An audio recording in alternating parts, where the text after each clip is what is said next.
दोस्तों नमस्कार। आशा है कि आप अच्छे होंगे। मैं हूं विजय कुमार पाल, एक लेखक। मेरी एक किताब discriminated Hindus bye Vijay Kumar Pal है, इसको ज़रूर पढ़ें। और बहुत सी किताबें हैं। तो दोस्तों आज हम कुरान के पैगंबर टिप्पणी, पैगंबर सल्लल्लाहु अलैहि वसल्लम क्या करते थे, मोहम्मद साहब किस तरह ये बेसिर पैर की बातें करते थे, किस तरह नफ़रत फैलाते थे, उसके बाद आज हम इसकी चर्चा करेंगे। आज हम सही बुखारी, जो कि एक ऑथेंटिक हदीस है, जो कि बुखारी की हदीस है, ऑथेंटिक है, पहले नंबर पर मानी गई है। इसका खंड 6 पुस्तक 60 संख्या 1 के बारे में बयान करेंगे। जब अबू सईद बिन अल मुअल्ला ने बयान किया, ये हदीस का मतलब होता है जो मोहम्मद साहब के ज़माने की बातें हैं, उनका वर्णन किया जाता है कि मोहम्मद के क्रियाकलाप किस तरह के थे। यद्यपि भी इनके क्रियाकलाप तो कोई अच्छे क्रियाकलाप नहीं थे, पूरी दुनिया जानती है। अब्दुल बिन मुअल्ला ने बयान किया, जब मैं मस्जिद से नमाज़ पढ़ रहा था, अल्लाह के रसूल ने मुझे पुकारा, लेकिन मैंने कोई जवाब नहीं दिया। बाद में मैंने कहा, हे अल्लाह के रसूल, मैं नमाज़ पढ़ रहा था। उन्होंने कहा, क्या अल्लाह ने नहीं कहा था अल्लाह की आज्ञा मानो, और जब तुम्हें बुलाए तो उसके रसूल की आज्ञा मानो। यानी कि यहाँ पर जो रसूल है, ये चैप्टर 8 कुरान का है, 24वीं वर्ष है, कि अल्लाह का जो रसूल है मोहम्मद अल्लाह से भी बड़ा है, यानी कि रसूल की आज्ञा मानो। फिर क्योंकि मोहम्मद ने ये इस्लाम को चलाया था, मोहम्मद ही अल्लाह है, अल्लाह ही मोहम्मद है। गंगाधर ही शक्तिमान है, शक्तिमान ही गंगाधर है। फिर उसने मुझसे कहा, मस्जिद से निकलने के पहले मैं तुम्हें एक सूरा सिखलाऊंगा, यानी कि एक आयत सिखलाऊंगा, जो कुरान की सबसे बड़ी सूरा है। इस सूरा अल बकर है सबसे बड़ी। तो फिर उसने मेरा हाथ पकड़ लिया, और जब मस्जिद में जाने को हुआ तो मैंने उससे कहा, क्या तुमने मुझसे नहीं कहा था मैं तुम्हें एक सूरा सिखाऊंगा जो कुरान की सबसे बड़ी सूरा है। उन्होंने कहा, अल्हम्दुलिल्लाह रब्बिल आलमीन, अल्लाह अर्थात अल्लाह की स्तुति हो जो सारे संसार का पालनहार है, जो अलसवाल मथानी है, और महान कुरान है जो मुझे दिया गया। तो पहली बात तो यह है कि अल्लाह अगर पूरे संसार का पालनहार होता तो ये अल्लाह गैर मुस्लिमों को कत्ल करने की बात ही नहीं करता। तो अल्लाह तो पालनहार ही नहीं है लोगों का। ये जो झूठ बोला गया है हर जगह, इस्लाम झूठ का पुलिंदा मात्र है। खंड 6 संख्या 2 पुस्तक 60 क्या कहती है, दूसरी हदीस। अबू हुरैरा ने रिवायत किया, अल्लाह के रसूल ने कहा, जब इमाम कहते हैं गैर इल मकदूबी अल्ले वलद दलीन, अर्थात उन लोगों का मार्ग नहीं जो अपने क्रोध को अर्जित करते हैं, नहीं उन लोगों का मार्ग जो भटकते हैं, तो आपको आमीन कहना चाहिए, क्योंकि यदि किसी का आमीन कहना फरिश्तों के साथ मेल खाता है तो पिछले पाप क्षमा कर दिए जाएंगे।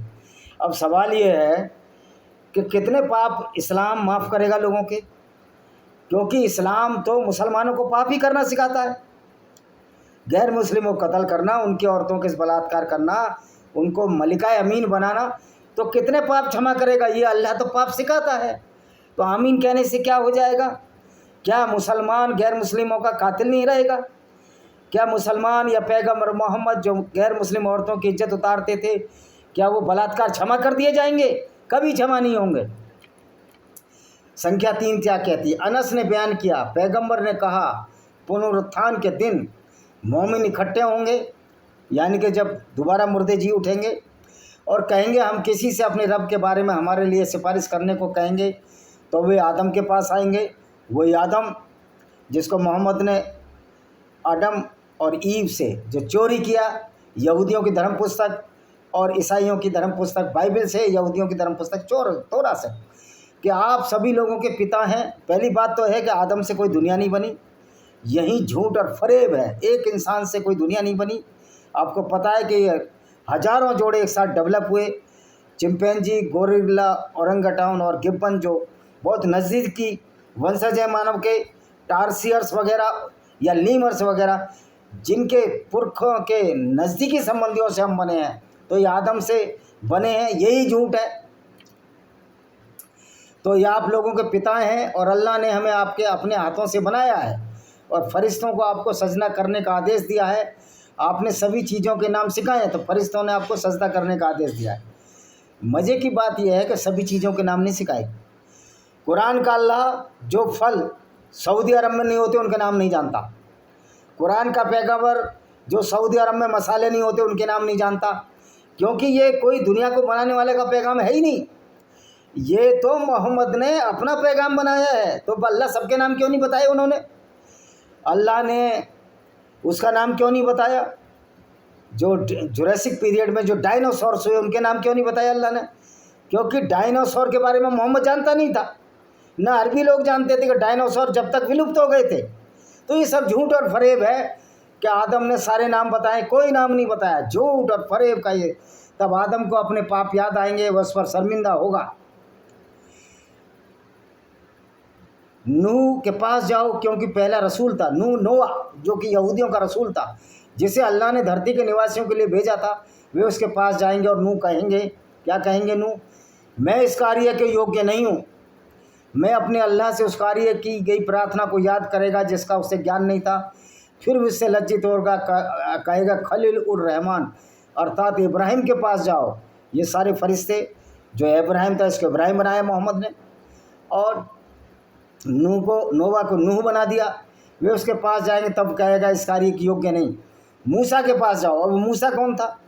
यहूदियों का मोसेस, वह बंदा जिसे अल्लाह से सीधे बात की, उसे तौरात प्रदान की। तौरात तो अल्लाह की किताब ही नहीं है, यहूदी तो मानते नहीं है। तौरात तो यहूदियों की पुस्तक है। और तो उसके पास जाएंगे, वो कहेगा इसमें कार्य की योग्य नहीं हूँ। वे एक ऐसे व्यक्ति की हत्या का उल्लेख करेगी जो हत्यारा नहीं था, इसलिए वह अपने प्रभु के सामने लज्जित होगा। और वह कहेगा ईसा के पास जाओ। ईसा भी पैगंबर नहीं है इस्लाम का। ईसा तो मानता ही नहीं, क्योंकि ईसा का जिक्र, मोहम्मद का जिक्र तो है ही नहीं ईसा वाली किताब में, बाइबल में। ईसा के पास जाओ, अल्लाह के बंदे, उसके रसूल, अल्लाह के वचन, उससे आने वाली आत्मा के भाई। ईसा कहेगा मैं इस कार्य की योग्य नहीं हूँ। मोहम्मद के पास जाओ, मोहम्मद के पास जाओ, अल्लाह के बंदे जिसने पिछले और भविष्य के पाप अल्लाह ने क्षमा कर दिए। तो अल्लाह ने अल्लाह का बंदा कौन है? मोहम्मद। यानी कि ये गारंटी है कि मोहम्मद ने जो कत्लो गारत किए, जो काफिले लूटे, जो औरतों से बलात्कार कराए, उनको ये माफ़ कर देगा अल्लाह। तो ये अल्लाह कितना क्रूर अत्याचारी है, ये कोई माफ़ नहीं कर रहा था, ये मोहम्मद के दिमाग की खुरापात थी। तो वो मेरे पास आएंगे। अब मोहम्मद खुद ही कह रहा फिर मेरे पास आएंगे, मैं यहाँ तक जाऊँगा, मैं अपने अल्लाह से अनुमति मांगूंगा और मुझे अनुमति दे दी जाएगी, क्योंकि अल्लाह मोहम्मद का नौकर था, इसलिए अनुमति दे दी जाएगी। और जब मैं अपने रब को देख लूँगा तो सजदे में गिर जाऊँगा, और मुझे जब चाहेगा उसी अवस्था में रहने देगा। फिर मुझसे बात की जाएगी, मोहम्मद अपना सिर उठाओ। मोहम्मद इतना बेवकूफ़ बना के चला गया कि मोहम्मद अपना सिर उठाओ। और किसी ने देखा कि मोहम्मद तो मर गया, उसकी हड्डियाँ गल गई। मांगो तुम्हारी मांग स्वीकार करी जाएगी। लोगों को बेवकूफ़ उल्लू बना के चला गया ये अरबियों को। तो तुम्हारी बात सुनी जाएगी, सिफारिश करो, तुम्हारी सिफारिश स्वीकार की जाएगी। मैं अपना सिर उठाऊँगा, अल्लाह की स्तुति, मैं एक कहावत दुआ करूँगा, वह मुझे सिखाएगा, फिर मैं सिफारिश करूँगा। मेरे लिए एक सीमा निर्धारित करेगा, मैं किसे स्वर्ग में प्रवेश दूँ। तो किसको देगा मोहम्मद स्वर्ग में प्रवेश? स्वर्ग में प्रवेश तो उन गुंडे और बदमाश और कातिल और खूनी हत्यारों को देगा जो कि इस्लामिक विचारधारा को मानते हैं, क्योंकि इस्लामिक विचारधारा ही उनको कातिल, खूनी और हत्यारा बनाती है। फिर मैं अल्लाह के पास आऊँगा और अपने रब को देख लूँगा, और अल्लाह मेरे लिए एक सीमा निर्धारित करेगा, मैं किसे स्वर्ग में प्रवेश दूँ। फिर मैं तीसरी बार आऊँगा, फिर चौथी बार वापस आऊँगा और कहूँगा कोई भी नरक में नहीं रहता सिवाय इन लोगों ने जिन्हें कुरान ने नरक में कैद किया। तो कुरान ने नरक में किनको कैद किया? गैर मुस्लिम को। गैर मुस्लिम की इच्छा कितना भी अच्छा हो, कितने भी अच्छे कार्य करे, उसके लिए नरक है, क्योंकि ये अल्लाह ही इस तरह का बदमिजाज अल्लाह है जो मोहम्मद ने अपने दिमाग से पैदा किया। क्योंकि मोहम्मद भी इस तरह के बदमिजाज थे। बदमिजाज उन लोगों को कहा जाता है जो पूरी दुनिया से नफरत सिखाते हैं, और मोहम्मद तो चलता फिरता नफरत का पुतला है। और उनके लिए नरक में हमेशा के लिए रणनीयत है, यानी कि हम गैर मुस्लिमों के लिए, या जो किसी भी धर्म को नहीं मानते, वो भी नरक में जाएंगे। अबू अब्दुल्ला ने कहा कि जिन लोगों ने कुरान को नरक में कैद किया है, अब कुरान को नरक में कैद किया, कुरान ने नरक में कैद किया, तो कुरान अल्लाह का किताब ही नहीं है। कुरान तो एक मोहम्मद की किताब है जो अपने फ़ायदे के लिए बनाई थी, और ये मोहम्मद हद दर्जे का स्वार्थी था, हद दर्जे का स्वार्थी था। इसलिए मोहम्मद ने अपने फ़ायदे के लिए सारी आयतें उतारी, और एक ऐसी कौम को पैदा करके चला गया जो आज पूरी दुनिया को बर्बाद करने में तुली है, जिसको हम इस्लाम के नाम से जानते हैं। अब एक दूसरी हदीस है, पुस्तक संख्या 4 कहती है, अब्दुल्ला ने बयान किया, मैंने पैगंबर से पूछा अल्लाह की नज़र में सबसे बड़ा गुनाह क्या है? उन्होंने कहा यदि तुमने अल्लाह का दुश्मन बना लिया अल्लाह को, हालांकि तुम्हें उसी ने पैदा किया। मैंने कहा सचमुच बहुत बड़ा गुनाह है। अल्लाह को कोई दुश्मन नहीं बनाता, अल्लाह है ही नहीं, अल्लाह की औकात ही नहीं है वो हमसे दुश्मन ही मोल ले, क्योंकि अल्लाह मूर्ख है। कुरान का अल्लाह मूर्ख है। ये मोहम्मद का बनाया वो अल्लाह है। जो अल्लाह यही नहीं जानता कि धरती चपटी है या गोल है, वो अल्लाह क्या जाने। अल्लाह तो कहता है धरती घूम नहीं रही है, सूर्य उसके चारों तरफ घूम रहा है। तो ये अल्लाह मूर्ख है। मूर्ख और मूर्खों को मानने, मूर्ख अल्लाह के अनुगामी भी मूर्ख होंगे, सिंपल सी बात है। मैंने कहा सचमुच बहुत बड़ा गुनाह है। फिर उसके बाद क्या, उन्होंने कहा अपने बेटे को मार डालना ताकि तुम्हारा खाना तुम्हारे साथ बांट ना सके। अपने बेटे को मार डालना गुनाह है। तो अल्लाह तो कहता है कि सारे जो रब मैंने बनाई है सारे मेरे बेटे हैं। फिर यह हिंदुओं को, ईसाई और यहूदियों को, मुस्लिमों के हाथ क्यों कत्ल कराता है? तो सबसे पहले तो अल्लाह नरक की आग में जलेगा। अगर कोई अल्लाह है तो नरक की आग अल्लाह जलेगा, मोहम्मद जलेगा। क्यों गैर मुस्लिम जलेंगे? उन्होंने क्या गलत किया है? उन्होंने कहा अपने पड़ोसी की पत्नी के साथ अवैध सेवा संबंध बनाना। तो मोहम्मद ने तो अपने दत्तक पुत्र जैनब की पत्नी से भी संबंध बनाए, उसको नंगी हालत में देख लिया। और मोहम्मद ने तो मारिया अल-किबतिया, जो कि एक कॉप्टिक ईसाई थी, जिसको अल मकुकस जो अलेक्जेंड्रिया का गवर्नर ने उससे गिफ्ट में लिया था उसकी छोटी बहन सीरीन के साथ, और उसके साथ अवैध संबंध बनाए। जब उसने अवैध यौन संबंध बनाए तो उसे इब्राहिम नाम का बेटा पैदा हुआ। अब ये कहकर कुरान नहीं, मोहम्मद नहीं पढ़ सकता कि मोहम्मद के लिए सारी लड़कियां हिबा हैं, मोहम्मद चाहे जो कुछ कर सकता है। तो बड़ा इनडिसिप्लिन्ड आदमी था यह व्यक्ति, इसको अपनी यौन इच्छाओं पर कंट्रोल नहीं था।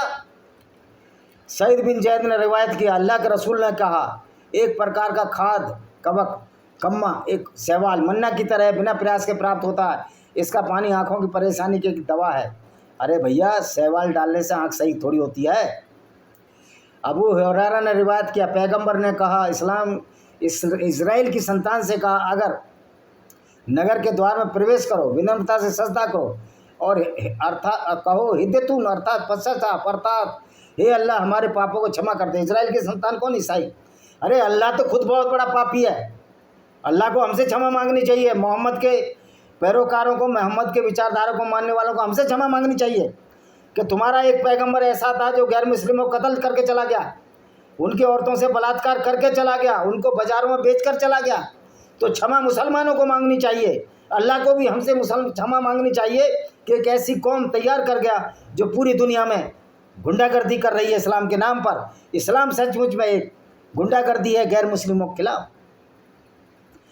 हमारे परंतु वे नितंबों के बल घसीटते हुए अंदर गए, उन्होंने कुछ अलग किया और कहा हिदायतुन, परंतु साथ में कहा एक बाल में एक दाना। तो इस तरह की मूर्खतापूर्ण बात है। अनस ने बयान किया, एक और हदीस है, अब्दुल्ला बिन सलाम को अल्लाह के रसूल की मदीना पहुंचने की खबर मिली जब वह खेत से फल इकट्ठा कर रहे थे।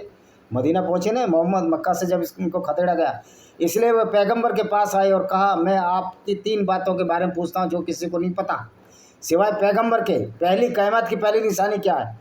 अब ये अनस जो है ये भी मूर्ख था मोहम्मद की तरह। जन्नत वालों का पहला खाना क्या? एक बच्चा अपने पिता माँ जैसा कैसे दिखता है? पैगंबर ने कहा अभी मुझे जिब्रील ने इसके बारे में बताया। अब जिब्रील तो फरिश्ता ही नहीं है इस्लाम का, वो फरिश्ता था यहूदियों का जिसको कि गैब्रियल कहते हैं।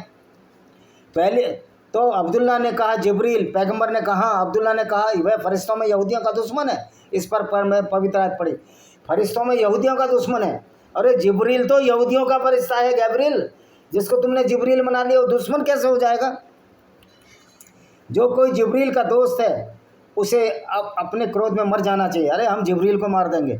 ए उल्लू का पट्टा एक फरिश्ता जो ऐसी हरामजादा आयतें लाया जो गैर मुस्लिमों को कत्ल करने की बात करती हैं, ऐसे फरिश्ता था ये, शैतान था ये, जो इस तरह की गुंडागर्दी भरती आयतें लाता था, क्योंकि उसने अल्लाह की अनुमति से तुम्हारे दिल में कुरान को उतारा है। क्या गुंडागर्दी भरी किताब उतारी है गैर मुस्लिमों के खिलाफ, मूर्खता और अज्ञानता भरी। फिर उन्होंने कहा क़यामत की पहली निशानी आग होगी जो लोगों को पूरब से पश्चिम की ओर इकट्ठा करेगी। आग होगी तो फिर आग से क्या मुसलमान नहीं मरेंगे? जहाँ तक जन्नत वालों का भोजन है, मछली के कलेजे का टुकड़ा होगा, यानी जन्नत में मछली मिलेगी, यानी वहाँ भी हत्या करके खाएंगे। ये है इस्लाम। अगर पुरुष का श्राप स्त्री के श्राप से पहले हुआ तो बच्चा पिता जैसे पैदा होगा, और अगर स्त्री का श्राप पुरुष से बच्चा माँ जैसा हुआ, यानी कि ये हालत है। अरे भाई X Y chromosome, X X chromosomes मिलते तो बेटी पैदा होती है, एक्स वाई होते तो पुरुष लड़का पैदा होता है। लेकिन मोहम्मद को पता ही नहीं था, इसलिए हम कहते हैं मोहम्मद एक झूठा नबी था। यह सुनकर अब्दुल्ला ने कहा, मैं गवाही देता हूँ अल्लाह के की बात नहीं की जा सकती, और आप अल्लाह के रसूल ने। उसने कहा, मैं अल्लाह के सिवा किसी की इबादत नहीं करूँगा क्योंकि आप अल्लाह के रसूल हैं। यानी कि वो भी पक्का ही मूर्ख था जो मोहम्मद का चेला था। यहूदी झूठे, अरे झूठा यहूदी नहीं, मुसलमान और तुम्हारा पैगंबर झूठा है। अगर उन्हें पता चल गया मैंने इस्लाम धर्म अपना लिया तो मुझ पर झूठा आरोप लगाएंगे। इसी बीच कुछ यहूदी मोहम्मद के पास आए और उनसे पूछा, तुम्हारे बीच अब्दुल्ला क्या ऐसे थे? उन्होंने जवाब दिया, वह सब में अच्छे हैं, क्योंकि मुसलमान बन जाएगा, लूटपाट करेगा, कत्ल करेगा, बलात्कार करेगा, वो ही तो सबसे अच्छा मुसलमान है, और हमारे सरदार के बेटे हैं। पैगंबर ने कहा, अब्दुल्ला बिन इस्लाम धर्म अपना ले, तुम क्या सोचोगे? उन्होंने जवाब दिया, अल्लाह उन्हें इससे बचाए। तब अब्दुल्ला बाहर आए, कहा, मैं गवाही देता हूँ अल्लाह के सिवा किसी इबादत करने का हक़ नहीं, और मोहम्मद अल्लाह के रसूल हैं। तो ये इनकी घर की पंचायत थी। ये गवाही दे रहा है कि अल्लाह इतना क्रूर और अत्याचारी है, अल्लाह तो इबादत करने योग्य नहीं है, और मोहम्मद अल्लाह के रसूल है, रसूल उससे भी गया बीता है। जो लोगों को कत्ल कराने की आयत हैं, जिब्राइल नाम के फरिश्ते को, गैब्रियल को जिब्राइल बना लिया और लोगों को बेवकूफ़ बना रहा है। यहूदियों ने कहा था, अब्दुल्ला हम में सबसे बुरा बेटा है, उसे बुरा भला कहा। इस पर अब्दुल्ला ने कहा, अल्लाह के रसूल मुझे इस बात का डर था। यहूदी बेवकूफ़ नहीं थे तुम्हारी तरह। मुसलमानों को जो मोहम्मद ने टोपी पहनाई है ना, जो प्रैंक किया है, हमारे मुस्लिम भाइयों को इसको समझना चाहिए। इब्न अब्बास ने बयान किया एक और हदीस, उमर ने कहा, हमारे सर्वोत्तम कुरान वाचक उबे हैं और हमारे सर्वोत्तम न्यायाधीश अली हैं। वो अली जो मोहम्मद का दामाद था, वो सबसे बढ़िया कुरान उबे पढ़ता था। और कुरान में ऐसी क्या बात है जो, ये तो मूर्खता भरी किताब है, इसको तो कोई पढ़ लेगा, अरबी पढ़ने वाला कोई भी जान सकता। इसके बावजूद हम उबे के कुछ कथनों को छोड़ देते हैं, क्योंकि उबे कहते हैं मैं अल्लाह के रसूल से सुनी किसी बात को नहीं छोड़ता, जबकि अल्लाह हम जिस आयत को रद्द करते हैं, भुला देते हैं, उससे बेहतर कोई आयत ला देते हैं। अब ये बताए, अल्लाह तो बड़ा ताकतवर है, अल्लाह तो सब कुछ जानता है, अल्लाह तो बड़ा ज्ञानी अज्ञान है, तो ये ऐसी मूर्खता क्यों कर रहा है? चैप्टर 2 सूरह अल-बकरा की 106वीं आयत, ये कि मूर्खता क्यों कर रहा है कि इस आयत को रद्द कर देता है या भुला देता है। यानी अल्लाह भूल भी जाता है और फिर दूसरी आयत ला देता है, यानी कि पहली आयत ख़राब है। अल्लाह का दावा है ना कि हमने कुरान भेजी, कुरान से पहले यहूदियों की धर्म पुस्तक तोरा भेजी, फिर बाइबिल की धर्म पुस्तक भेजी बाइबिल, फिर हमने दूसरी किताब भेज दी कुरान। तो अल्लाह तो बेवकूफ़ बना रहा है, ये अल्लाह की किताब ही नहीं है। कहीं भी अल्लाह का नाम है क्या? यहूदियों की धर्म पुस्तक में और बाइबिल की धर्म पुस्तक, बाइबिल में कहीं भी नाम नहीं है। तो ये मोहम्मद, हदीसों साबित होता है कि मोहम्मद और कुरान एक झूठा फ़लसफ़ा है, एक झूठ है, इसके सिवा कुछ नहीं। और अल्लाह भी मोहम्मद का बनाया हुआ अल्लाह है, जिसको अल्लाह मोहम्मद ने अपनी स्वेच्छा से बनाया था। इसी के साथ हम इस वीडियो को विराम देते हैं। वंदे मातरम, जय हिंद, आपका दिन शुभ हो।